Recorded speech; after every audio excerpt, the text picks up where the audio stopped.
নমস্কার। এখন আপনারা খুব সহজে আপনাদের ই পেনশন পোর্টাল থেকে ইপিপিও অনলাইনে ডাউনলোড করতে পারবেন। অনলাইনে ডাউনলোড করার প্রসেসটা আমি আপনাদের আজকের ভিডিওতে দেখাবো। ডাউনলোড করার জন্য আপনারা গুগলে ই পেনশন লিখে সার্চ করবেন। প্রথম যে লিঙ্কটি ওপেন হবে ঠিক তার নিচেই আছে ই পেনশন অ্যাপ্লিক্যান্ট লগ ইন, এটির ওপর একবার ক্লিক করবেন।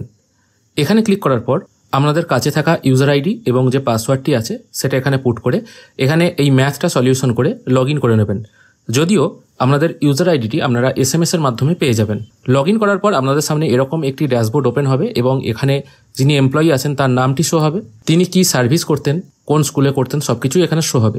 ই পেনশন ডাউনলোড করার জন্য ফর্ম সেকশনে চলে আসবেন। এখান থেকে ফর্মস এন্ট্রি বলে একটা অপশন আছে, এই অপশনটার উপর ক্লিক করবেন।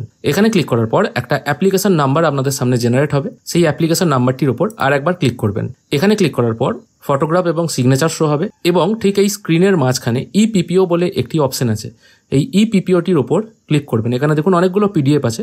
এবার আপনাদের যেগুলো দরকার সেগুলো আপনারা ডাউনলোড করতে পারেন, কিন্তু এই ইপিপিওটি আগে ম্যানুয়ালি হতো, একটা বড় কাগজে লিখে আনতে হতো। নর্মালি একটা A3 পেপার যেটা হয় সেই A3 পেপারে কিন্তু এই ইপিপিও হতো। এখন এটা ডিজিটালাইজ হয়ে গেছে। আমি এই ইপিপিও ডাউনলোড করে দেখাচ্ছি, সেই জন্য এটির উপর একবার ক্লিক করবেন।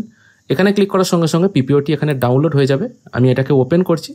ওপেন করার সঙ্গে সঙ্গে আপনারা দেখতে পাচ্ছেন ই পেনশন পেমেন্ট অর্ডার, যেটা রিটায়ারমেন্ট হওয়ার পর যে কাগজটা সারা জীবন যতদিন ইনি জীবিত থাকবেন ততদিন এনাকে রাখতে হবে, সেই কাগজটা কিন্তু এখানে ডাউনলোড হয়ে গেল। এখানে পেনশন অ্যামাউন্ট, ওনার অবর্তমানে পেনশন কে পাবেন, কত % শেয়ার হোল্ডার আছে, সব কিছুই কিন্তু এখানে শো হচ্ছে। যারা চাকরি থেকে রিটায়ারমেন্ট নেবেন বা রিটায়ারমেন্ট নিয়েছেন তারা কিন্তু খুব সহজেই এই ইপিপিওটি ডাউনলোড করে নিতে পারবেন ই পেনশন ওয়েবসাইট থেকে। আজকের ভিডিওতে শুধু এইটুকু ইনফরমেশনই দেওয়ার ছিল। আশা করি আপনাদের এই ছোট্ট ভিডিওটি দেখে অনেকটাই উপকার হবে। ভিডিও দেখার জন্য ধন্যবাদ। ভালো থাকবেন।